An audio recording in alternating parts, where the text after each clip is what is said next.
What's up everybody, Chris Bazzy here, and today we're going to be talking about one of my favorite topics. Now this particular topic has nothing to do with filmmaking or photography or anything like that, but it's something that I do on a daily basis. It's a huge passion of mine. We're talking about coffee. You've seen me do coffee, make coffee in my videos before, but this time, today, I'm going to teach you how I make it. Now this is a process that I do every single day. This is how I make coffee. But we'll get into it. But first, let's take that intro, let's stick it in a grinder, let's grind it up, and just play the intro.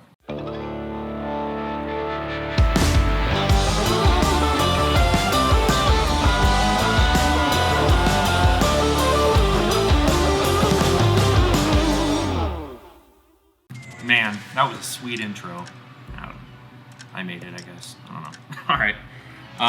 Okay, so we're gonna dive right in on how to make pour over coffee. So let's run through the things that you're gonna need in order to accomplish this amazing, delicious task. All right, first things first, you're gonna need a brewer. So this one right here is the authentic Chemex brewer, but any kind of brewer like this is gonna be fine. You can find one at your grocery store or coffee shop, wherever. It doesn't have to be Chemex itself, name brand, but to keep this video authentic to what I do every morning, I brew with a Chemex brewer. Second thing is you're gonna need coffee. It's kind of hard to make coffee if you don't have coffee. So we have right here an entire container full of delicious coffee that has been roasted and sold at a local coffee shop here called Reverie, here based in Wichita, Kansas. So we're using their Guji flavor. And what do we got in here? Peach, mango, and blueberry. So this is gonna be more of a fruity Ethiopian type taste to it. So if you like fruitier coffees, this is for you. Oh man, I'm super excited. Pro tip with it, you wanna do whole bean coffee. You don't just wanna do ground coffee. Whole bean coffee will actually make the coffee taste fresher and better when you freshly grind it up every morning. That might be a little bit too much for you. If that is, then you can just spend one day grinding a bunch of coffee and use it for the week. But for me, I grind coffee every single morning. It just makes my experience even better. And it tastes great too.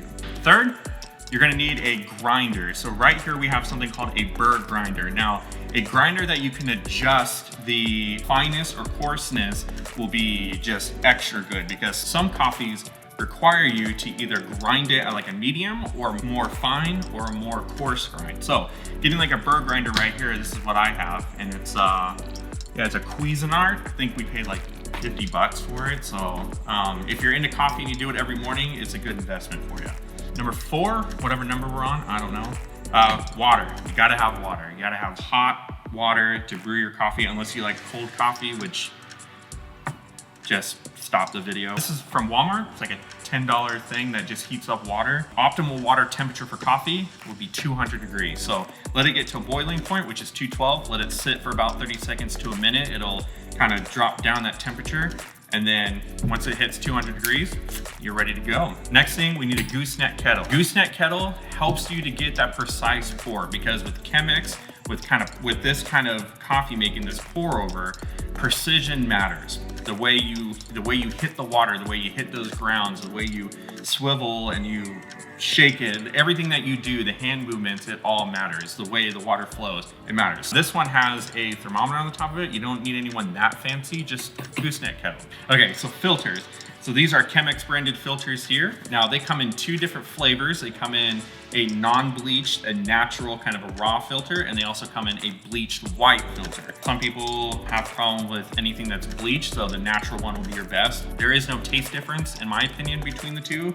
So whichever one you pick up is the one you get, no big deal. So up next, we need a digital scale. So this right here will help us to keep track of the weights of our coffee and the weights of our water. Making pour over, especially with the Chemex here, it is a very precise form of science. Get a bowl, spoon. So next thing, helps you stir things around, kind of put your grounds in the middle, keep everything nice and tight in the middle. And then, of course, favorite coffee cup. You're not gonna drink coffee out of your hands or sip it through an IV. I mean, don't sip coffee through an IV. That'll just immediately give you a heart attack. All right, so let's run through of everything that we need to make coffee. So let's get started. Step 1, let's get our brewer and let's place it right in front of us. You can place it on a cool log or some kind of weird industrial grate. It doesn't matter, you can just place it on your countertop. It really doesn't matter, but get it right in front of you. Okay, second step is we're going to pour our water into our kettle. If you have a little bit of extra water, another pro tip, stick it in your cup. So while you're brewing it, your cup is getting hot because there's nothing worse than sticking hot coffee in a cold cup. Step 3, we're going to put our filter in our brewer. Now, with this kind of filter, the Chemex branded filter, you want to put your filter in the 3-fold. So it has 4 folds there. You want to put the 3-fold in front. Just because all your coffee is going to be going that way, you want it to be as thick as possible on that side, to be more rigid, stuff like that. So that's what it should look like there. Then we're just going to pre-wet the filter. This process right here helps to seal the filter to your brewer, and then it also helps rinse the filter out so you don't get any of that residual paper taste that could affect the taste of your coffee. Also, it helps to heat up your brewer as well, because again, putting hot coffee in a cold container is just a no-no. That's no-brainer. You do that, you just go. Just step 4, we're going to grind our coffee. So we are going to need, for about a normal cup of coffee, which is 390 grams of water, that's how much we're gonna be brewing in here. We're gonna need anywhere from 20 to 25 grams of coffee. Now, I like to do 25. I like a little bit more of a stronger coffee taste with my coffee. Let's go 25. We got 25? Nice. All right. Here we go. That's some like hot blueberry muffins. That's some good, that is some, got some in my nose. Okay, all right, so let's put our brewer on top of our scale. Doesn't matter. All right, we're gonna put our coffee in there. I like to shake it just so I have an even spread of the coffee going in the bottom middle of this filter here. We'll tear it. So now we're gonna do our first pour, and we're gonna go to 130 grams of water. And what you wanna do is you wanna start in the middle, and you wanna work your way out using a slow, precise pour, and you wanna make sure your kettle is as close to the Chemex as possible. That way we can control it. Let's see where we're at.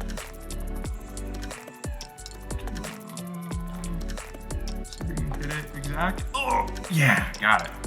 All right. So in between pours, we want to wait roughly about 30 seconds. That way coffee has enough time to kind of settle into the water and stuff like that. With this part, the first part, we are now creating a bloom. So with this first pour, we're actually releasing any of the bad gases, the bitterness that is in coffee. It's releasing out of here with this first pour. So that way we have a more smooth, balanced cup of coffee. All right, so we're gonna go for our second pour. We're gonna go up to 260. Kind of doing the same thing, but we want to make sure we saturate all the grounds.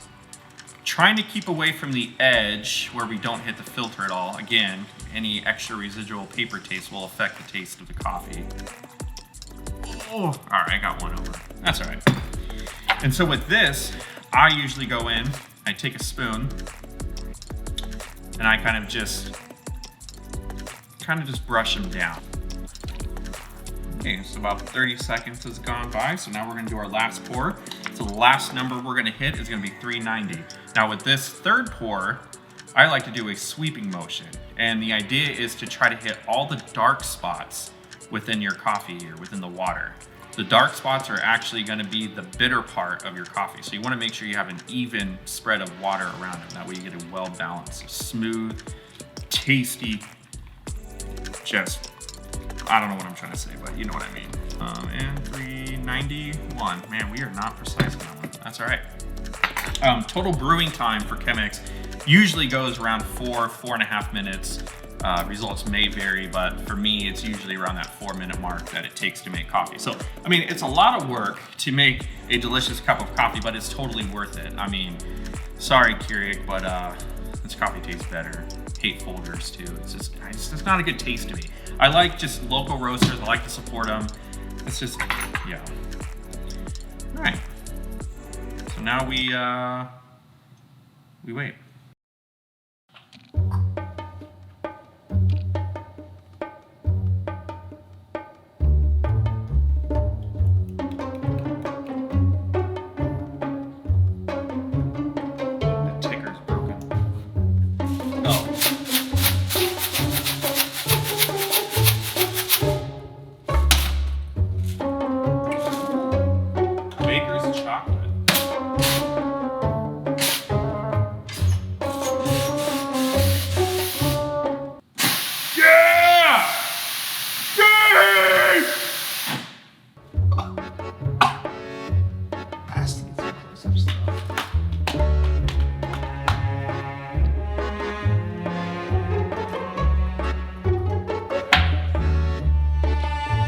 Now it's finished. Look at that.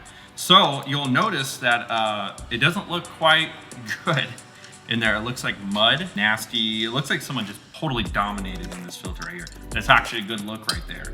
That means that we have some good, healthy coffee. All right, take our filter, and I like to call this process squeezing the diaper. I do it every day just to make sure I get the last drip of coffee. Last but not least, swirl it around. You want to get that good mixture in there. Professor Snake fans, just mix that potion in there, I'll tell you what. And then, and I like to be a little impressive, yes, dripping your mug a foot away from your Chemex actually does make the coffee taste better.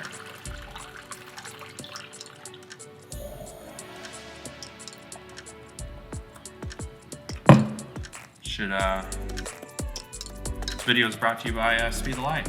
Just kidding, it's not. We're not sponsored. Oh, dang. Cheers. Man, that is good. Wow. I forget how good I am with this stuff. I've made this stuff hundreds of times. Just literally, I spent the entire 2018, I think I made it twice a day for the entire year straight. I got really good at it. So for your view and pleasure, we have a dope, tasty, slow-cooked, buttery, oh-so-delicious B-roll sequence coming right up. And then after that, we're gonna sit down and talk about why B-roll is important. Let's roll that B-roll sequence.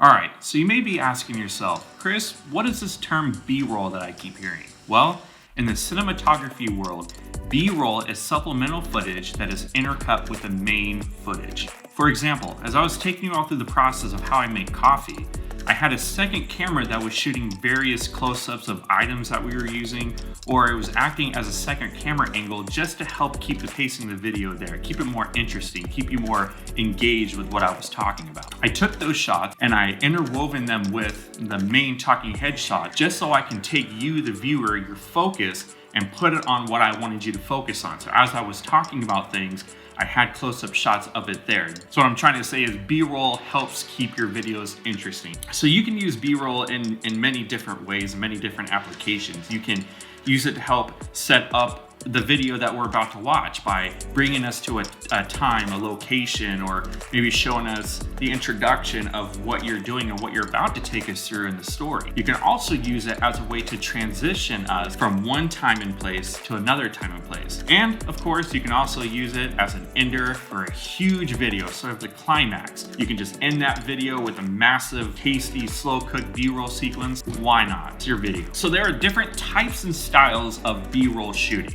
My personal favorite is that slow cinematic B-roll. So I like to have slow, smooth, and stable shots. To me, it excites me. It just gets me going. I love watching other people's B-roll. It just gets me pumped. Just go out and make more content. Now you don't have to just do slow-mo B-roll. You can also do real-time or 24 frames a second B-roll. It all depends on the pacing of the project or the video that you're working on. So pay attention to that. If your video calls for fast-paced, quick cuts, energetic B-roll, then do that. You don't want to put slow-mo B-roll in because that'll just ruin the vibe and the pacing of your video. So be mindful of that. So that's it for me today. This is a super basic rundown of kind of what B-roll is. Thanks for allowing me to share my passion for coffee and filmmaking with you all. And I hope that's encouraged you to go out, grab a cup of joe, and just shoot amazing, epic videos. Hey, if you love coffee just as much as I do, go ahead and comment down below and tell me your favorite process for making coffee. I would love to hear it, love to get a conversation going. Hey, if you like this video, it's YouTube, you know what to do. All right, I'll see you guys in the next one. Peace.